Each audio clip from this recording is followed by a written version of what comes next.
Bonjour tout le monde, je voulais vous faire cette petite vidéo en rentrant chez moi puisque j'étais dans la voiture et j'ai écouté une émission sur France Culture aujourd'hui, 25 mai 2023, l'émission La Science CQFD, dans laquelle on parlait de cet nouvel élément qu'on était en train de découvrir grâce à des études scientifiques sur le rythme circadien et l'importance du rythme circadien par rapport aux thérapies et à la prise de médicaments. Donc, il y a des études qui montrent que selon le moment de la journée dans lequel on va prendre le médicament, l'impact et l'effet ne sera pas le même. Et ça m'a fait sourire parce que dans la médecine traditionnelle chinoise, qui est multimillénaire, ces rythmes circadiens sont très connus et étudiés puisqu'ils sont connus à la fois par rapport aux saisons, puisque chaque saison correspond à un organe trésor et à des flux énergétiques avec une montée d'énergie et ensuite une descente de l'énergie dans l'organe pour passer le relais à l'autre organe, etc. Comme j'ai déjà fait une vidéo sur l'automne, par exemple, vous savez que l'automne, dans la saison de l'automne, ça va être l'énergie du poumon qui va monter.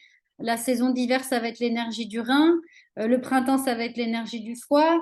L'été, ça va être l'énergie du cœur. On y est bientôt. J'en ai oublié une. Le printemps, non, je l'ai dit. Je crois que j'ai tout dit. Printemps. Ah oui, et puis il y a la cinquième saison que nous ne connaissons pas, qui est l'intersaison, qui est l'énergie de la rate, mais ce sont des petits moments qui fractionnent, qui sont des moments de transition entre les saisons. Donc c'est déjà connu sur le plan, on va dire, saisonnier, mais c'est aussi connu sur le plan de la journée. Dans la journée, les énergies vont fluctuer d'un organe à l'autre, à un certain créneau horaire.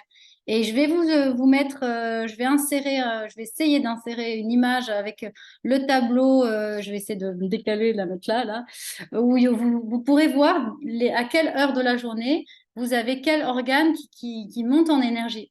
Et ça, c'est très important quand on fait un diagnostic, enfin un diagnostic, quand on interroge la personne sur ces symptômes, c'est très important les horaires. Par exemple, si vous vous réveillez vers 2-3 heures du matin, alors ça veut dire qu'il y a une énergie perverse sur la loge du foie, etc., etc. Donc, c'est très important que vous puissiez être attentif à comment vous évoluez tout au long de la journée. Voilà, j'espère que ça vous aura appris des choses intéressantes sur le fait que nous ne sommes pas juste des humains qui nous réveillons, qui vivons, qui dormons, qui mangeons.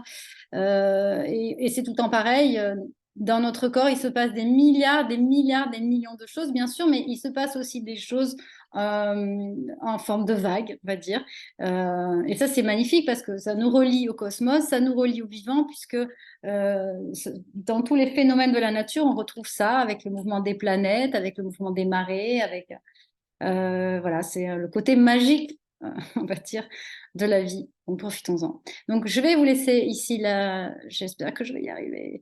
Et je vous souhaite une très belle et bonne journée.